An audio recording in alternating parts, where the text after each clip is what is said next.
जय हिंद, वंदे मातरम। स्वागत है आप सभी का फ्री एग्जाम जो यूट्यूब चैनल पर। दोस्तों, अगर आप उत्तर प्रदेश होमगार्ड की परीक्षा देने वाले हैं तो ये आज आपके लिए शानदार प्रैक्टिस सेट होने वाला है, जिसमें हमने केवल उन्हीं प्रश्नों को शामिल किया है जो निश्चित ही आपके एग्जाम में पूछे जाएंगे। तो आपको सेशन में अंत तक बने रहना है और अंत में कमेंट करके बताना है कि कितने प्रश्न आपसे सही हो पाए। तो चलिए सेशन को प्रारंभ करते हैं। पहला शानदार प्रश्न आपके स्क्रीन पर है। पूछा गया है कि उत्तर प्रदेश में होमगार्ड की स्थापना किस वर्ष हुई थी? 1960, 1961, 62 या फिर 63 में? तो आप सभी को पता है कि उत्तर प्रदेश में होमगार्ड की स्थापना कब? तो 1962 में कब हुआ? तो 1962 में उत्तर प्रदेश में होमगार्ड की स्थापना की गई। याद रखेंगे, गलती नहीं करेंगे। दूसरा प्रश्न है, होमगार्ड किस मंत्रालय के अंतर्गत आता है? रक्षा मंत्रालय, गृह मंत्रालय, वित्त मंत्रालय या फिर मानव संसाधन मंत्रालय? होमगार्ड किस मंत्रालय के अंतर्गत आता है? होमगार्ड किस मंत्रालय के अंतर्गत आता है? तो गृह मंत्रालय के अंतर्गत। किसके? तो होमगार्ड गृह मंत्रालय के अंतर्गत आता है। तीसरा प्रश्न है, उत्तर प्रदेश की राजधानी क्या है? प्रयागराज, आगरा, अयोध्या या फिर लखनऊ? आसान, सही उत्तर हो जाएगा लखनऊ। चौथा प्रश्न है, उत्तर प्रदेश होमगार्ड में पुरुष उम्मीदवार की न्यूनतम ऊंचाई कितनी होनी चाहिए? 160 सेंटीमीटर, 165 सेंटीमीटर, 156 सेंटीमीटर या फिर 170 सेंटीमीटर? तो एक ऑप्शन को आप कितना कर लीजिए? तो एक ऑप्शन को 168 सेंटीमीटर कर लीजिए, क्योंकि जो है उत्तर प्रदेश होमगार्ड की जो है पुरुष उम्मीदवार की जो न्यूनतम ऊंचाई है वो कितनी है? तो 168 सेंटीमीटर। जरूर याद रखें कितनी, तो 168 सेंटीमीटर। पांचवा प्रश्न है, भारतीय संविधान कब लागू हुआ? 26 जनवरी 1950, 15 अगस्त 1947, 2 अक्टूबर 1950 या फिर 26 नवंबर 1949 को? तो इसका जो राइट आंसर होगा, भारतीय संविधान कब लागू हुआ? तो 26 जनवरी 1950 को भारतीय संविधान लागू हुआ। पूछा जाए बनकर कब तैयार हुआ? तो 26 नवंबर 1949 को। 26 नवंबर को संविधान दिवस के रूप में मनाते हैं, यह भी याद रखेंगे। छठवां प्रश्न है, भारत की राष्ट्रीय भाषा क्या है? भारत की राष्ट्रीय भाषा क्या है? अंग्रेजी, हिंदी, संस्कृत या फिर कोई नहीं? तो आप इसको राजभाषा कह सकते हैं। क्या? तो राजभाषा। भारत की राजभाषा क्या है? तो भारत की राजभाषा हिंदी है। क्या है? हिंदी है। आपसे पूछा जाए किस अनुच्छेद में दिया हुआ है? तो अनुच्छेद हो जाएगा 343 में। किसमें? तो 343 हो जाएगा अनुच्छेद। और भारत की राष्ट्रीय भाषा पूछा जाए तो हिंदी आप लगाएंगे। राजभाषा भी लिखा मिल सकता है आपके एग्जाम में। अगला है, भारत में राष्ट्रीय गान किसने लिखा था? राष्ट्रीय गान क्या है? आप लोग कमेंट करके बताएं कि भारत का राष्ट्रीय गान क्या है। देखते हैं किस किस को पता है। हरिवंश राय बच्चन, रविन्द्रनाथ टैगोर, महादेवी वर्मा, बंकिम चंद्र चट्टोपाध्याय। तो भारत में राष्ट्रीय गान किसने लिखा? राष्ट्रीय गान लिखा था किसने? तो भारत में राष्ट्रीय गान लिखा रविंद्रनाथ टैगोर ने। किसने? तो भारत में राष्ट्रीय गान लिखा रविंद्रनाथ टैगोर ने। किसने लिखा? तो भारतीय राष्ट्रीय गान जो लिखा उनका नाम था रविंद्रनाथ टैगोर। आप सभी को पता है। आठवां प्रश्न है, उत्तर प्रदेश का सबसे बड़ा जिला क्षेत्रफल के अनुसार कौन सा है? वाराणसी, लखनऊ, लखीमपुर खीरी या फिर कानपुर? तो उत्तर प्रदेश का सबसे बड़ा जिला क्षेत्रफल के अनुसार कौन सा है? सही उत्तर इसका हो जाएगा क्या? तो लखीमपुर खीरी। सही उत्तर होगा लखीमपुर खीरी। अगला प्रश्न है, होमगार्ड मुख्य रूप से किस कार्य में सहायक होता है? शिक्षा, कानून व्यवस्था, कृषि या फिर उद्योग? तो होमगार्ड मुख्य रूप से किस कार्य में सहायक होता है? होमगार्ड मुख्य रूप से किस कार्य में सहायक होता है? इसका जो सही उत्तर हो जाएगा किसमें? याद रखेंगे, कानून व्यवस्था होगा। क्या होगा? तो कानून व्यवस्था इसका राइट आंसर होगा। 10 नंबर प्रश्न है, आपदा प्रबंधन में होमगार्ड किस एक्ट के अंतर्गत आता है? DM act 2005, IPC act 1860, CrPC 1973, police act 1950? तो आपदा प्रबंधन में होमगार्ड का जो होमगार्ड किस एक्ट के अंतर्गत आता है? तो डीएम एक्ट 2005 हो जाएगा। क्या होगा? तो डीएम एक्ट 2005 हो जाएगा। अगर यूपी होमगार्ड की बात होगी तो आंसर अलग होगा। अगला प्रश्न है, भारत में सबसे बड़ी पुलिस संगठन कौन सी है?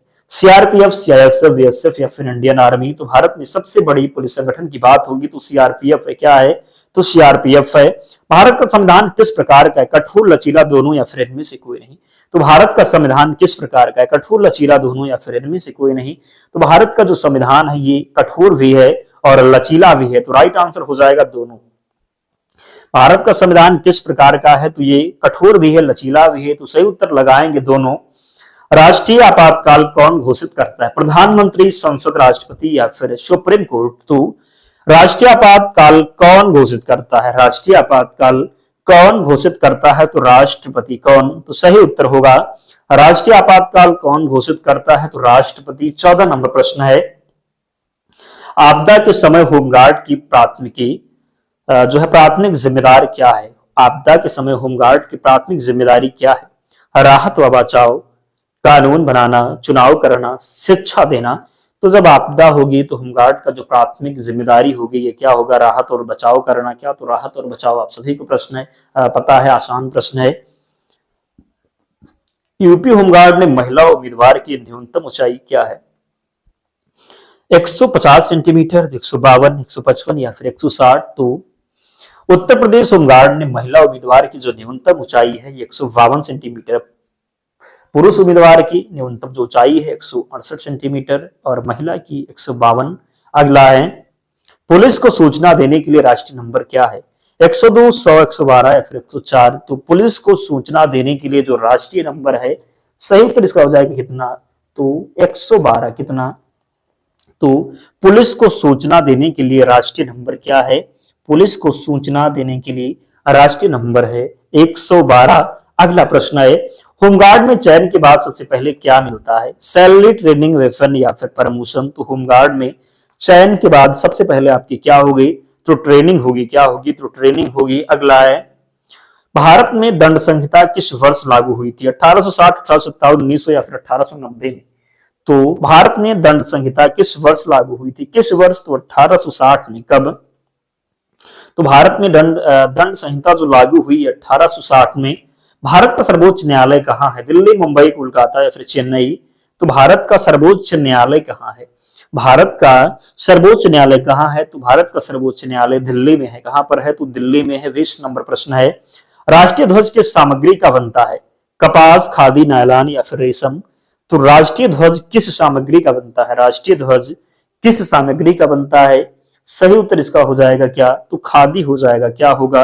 तो खादी होगा। अगला है, भारत में राष्ट्रीय आपदा प्रबंधन प्राधिकरण कब बना? 2001, 2005, 2010 या फिर 1999 में। तो भारत में राष्ट्रीय आपदा प्रबंधन प्राधिकरण कब बना? कब बना? तो 2005 में बना। कब बना? तो 2005 में। भारत में राष्ट्रीय आपदा प्रबंधन प्राधिकरण कब बना? तो 2005 में। पानी का रासायनिक सूत्र क्या है? CO2, H2O, O2, H2, SO4। तो पानी का जो रासायनिक सूत्र हो जाएगा ये क्या होगा? पानी का रासायनिक सूत्र है H2O। क्या है? तो पानी का रासायनिक सूत्र क्या है? H2O। अंग्रेजों ने भारत में पहला कारखाना कहां स्थापित किया था? मद्रास, सूरत, कलकत्ता या फिर बंबई। तो अंग्रेजों ने भारत में पहला कारखाना कहां स्थापित किया था? कहां किया था? तो सूरत में किया था। कहां पर किया था? तो सूरत में किया था। 1857 के विद्रोह का नेतृत्व दिल्ली में किसने किया था? तात्या टोपे, झांसी की रानी, बहादुर शाह जफर, नाना साहेब। 1857 के विद्रोह का नेतृत्व दिल्ली में किसने किया था? तो 1857 के विद्रोह का नेतृत्व दिल्ली में किसने किया था? तो किसने किया था? याद रखेंगे, सही उत्तर होगा बहादुर शाह जफर ने। किसने? तो 1857 के विद्रोह का नेतृत्व दिल्ली में किसने किया था? बहादुर शाह जफर। अगला है, डिवाइड एंड रूल नीति किसने अपनाई? वेलेजली, कर्जन, डलहौजी या फिर वेटिंग। तो डिवाइड एंड रूल नीति किसने अपनाई? डिवाइड एंड रूल नीति अपनाई थी डलहौजी ने। किसने? तो डलहौजी इसका राइट आंसर होगा। भारतीय राष्ट्रीय कांग्रेस की स्थापना कब हुई थी? 1885, 1857, 1905 या फिर 1920 में। तो भारतीय राष्ट्रीय कांग्रेस की स्थापना हुई थी 1885 में। कब? तो 1885 में। बंगाल विभाजन कब हुआ था? 1905, 1911, 1920 या फिर 1947 में। तो बंगाल विभाजन हुआ 1905 में। कब हुआ? तो बंगाल विभाजन हुआ था 1905 में। वायसराय कौन था? तो कर्जन के टाइम। किसके समय? तो कर्जन के समय 1905 में बंगाल विभाजन हुआ था। असहयोग आंदोलन किसने शुरू किया? भगत सिंह, गांधी जी, सुभाष चंद्र बोस, जवाहरलाल नेहरू। तो असहयोग आंदोलन किसने शुरू किया? असहयोग आंदोलन किसने शुरू किया? जल्दी से कमेंट कीजिए और बताइए। तो गांधी जी ने। किसके द्वारा? महात्मा गांधी के द्वारा असहयोग आंदोलन की शुरुआत हुई। अगला है, नमक सत्याग्रह कहां से प्रारंभ हुआ? दिल्ली, साबरमती, दांडी या फिर मुंबई। तो नमक सत्याग्रह कहां से प्रारंभ हुआ? नमक सत्याग्रह प्रारंभ हुआ था? कहां से? तो याद रखेंगे नमक सत्याग्रह कहां से प्रारंभ हुआ? नमक सत्याग्रह कहां से प्रारंभ हुआ आपको बताना है। तो इसका जो राइट आंसर हो जाएगा ये साबरमती होगा। नमक सत्याग्रह कहां से प्रारंभ हुआ? तो साबरमती से। 30 नंबर प्रश्न है, भारतीय राष्ट्रीय सेना जिसको आप आईएनए कहेंगे की स्थापना किसने की थी? चंद्रशेखर आजाद, सुभाष चंद्र बोस, भगत सिंह या फिर राजगुरु? इसका जो सही उत्तर होने वाला है ये क्या हो जाएगा? तो सुभाष चंद्र बोस जी के द्वारा भारतीय राष्ट्रीय सेना आईएनए की स्थापना किसने की? तो सुभाष चंद्र बोस ने। भारत छोड़ो आंदोलन कब प्रारंभ हुआ? 1920, 30, 42 या फिर 47? तो भारत छोड़ो आंदोलन कब प्रारंभ हुआ? भारत छोड़ो आंदोलन प्रारंभ हुआ था 1942 में। कब? तो 1942 में। अगला है, स्वतंत्र भारत के पहले प्रधानमंत्री कौन थे? पटेल, राजेंद्र प्रसाद, जवाहरलाल नेहरू, पुरुषोत्तम दास टंडन? तो स्वतंत्र भारत के पहले प्रधानमंत्री कौन थे? स्वतंत्र भारत के पहले प्रधानमंत्री थे जवाहरलाल नेहरू। स्वतंत्र भारत के पहले प्रधानमंत्री कौन थे? तो जवाहरलाल नेहरू। स्वतंत्र भारत के पहले गवर्नर जनरल कौन थे?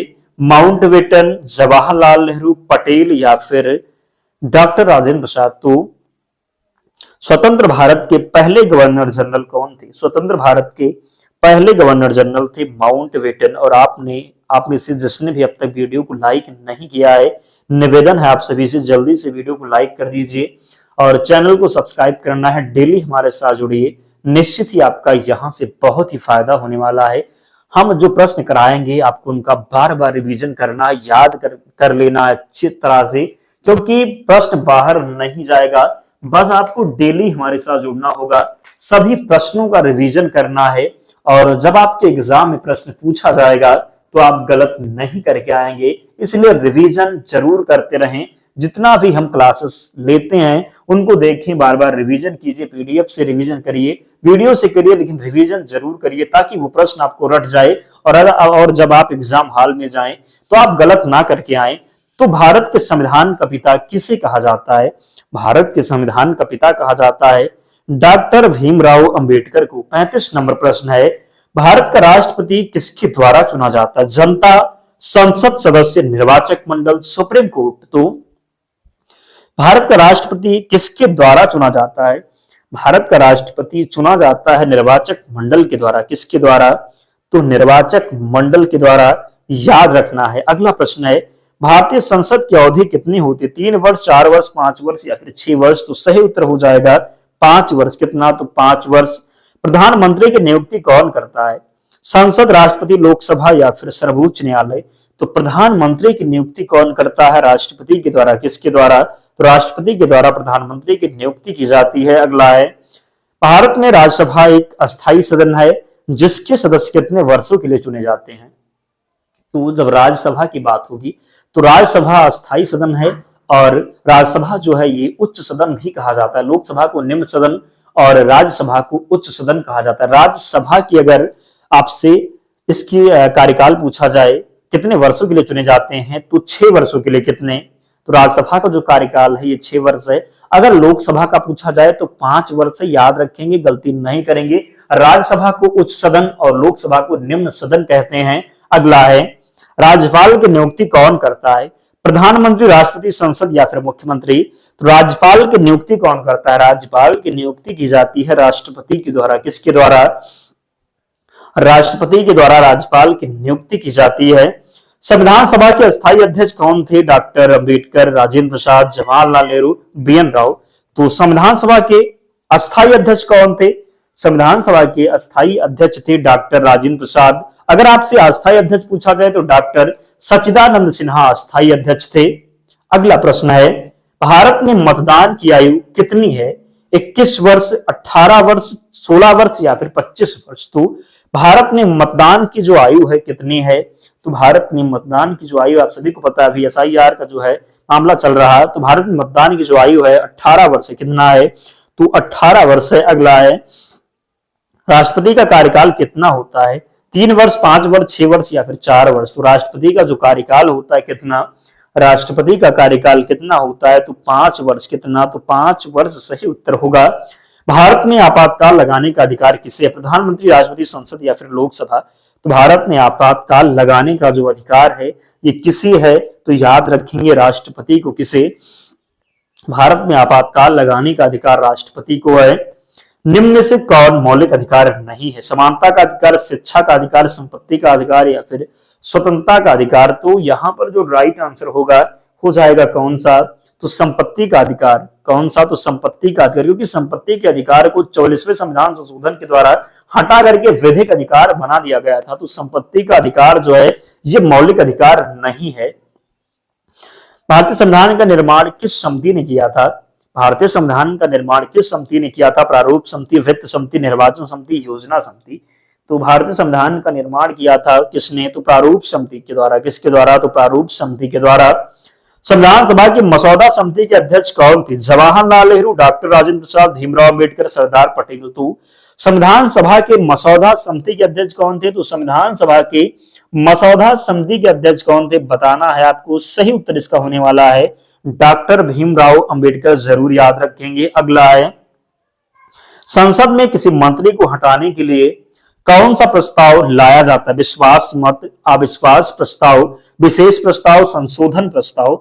सही उत्तर इसका हो जाएगा अविश्वास प्रस्ताव। संसद में किसी मंत्री को हटाने के लिए कौन सा प्रस्ताव लाया जाता है?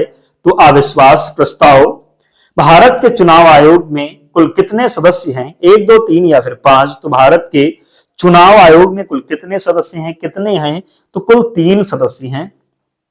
भारत के चुनाव आयोग में कुल कितने सदस्य हैं? तो कुल 3 सदस्य हैं। अगला प्रश्न है, भारत में पहली बार आपातकाल कब लगाया गया था? 1949, 1951, 1962 या फिर 1975 में? तो भारत में पहली बार आपातकाल कब लगाया गया था? भारत में पहली बार आपातकाल लगा था 1962 में। क्यों लगा था? चीन ने भारत पर आक्रमण किया था। भारत चीन जो युद्ध हुआ था उसी समय 1962 में भारत में पहली बार आपातकाल लगा था। और आज का अंतिम प्रश्न, अनुच्छेद 21 किस अधिकार से संबंधित है? शिक्षा, अभिव्यक्ति, जीवन और व्यक्तिगत स्वतंत्रता, धर्म की स्वतंत्रता? बताना है आपको कि अनुच्छेद 21 किस अधिकार से संबंधित है। अनुच्छेद 21 की बात करेंगे तो यह संबंधित है जीवन और व्यक्तिगत स्वतंत्रता से। किससे? तो अनुच्छेद 21 संबंधित है जीवन और व्यक्तिगत स्वतंत्रता से। तो दोस्तों 50 प्रश्न थे। आप लोग कमेंट कीजिए और बताइए कि 50 प्रश्न में आपका स्कोर क्या रहा, कितने प्रश्न आप सही कर पाए, जरूर कमेंट करके बताएं। और इसकी पीडीएफ के लिए टेलीग्राम चैनल से जुड़ जाना, लिंक डिस्क्रिप्शन बॉक्स में है, या फिर आप टेलीग्राम पर जाएंगे और सर्च करेंगे फ्री एग्जाम जोन, आपको चैनल मिल जाएगा, ज्वाइन हो जाना, वहां पर आपको सारी पीडीएफ मिल जाएगी। तो मिलते हैं नेक्स्ट वीडियो में, तब तक पढ़ते रहिए, ध्यान रखिए अपना, स्वस्थ और सुरक्षित रहिए। जय हिंद।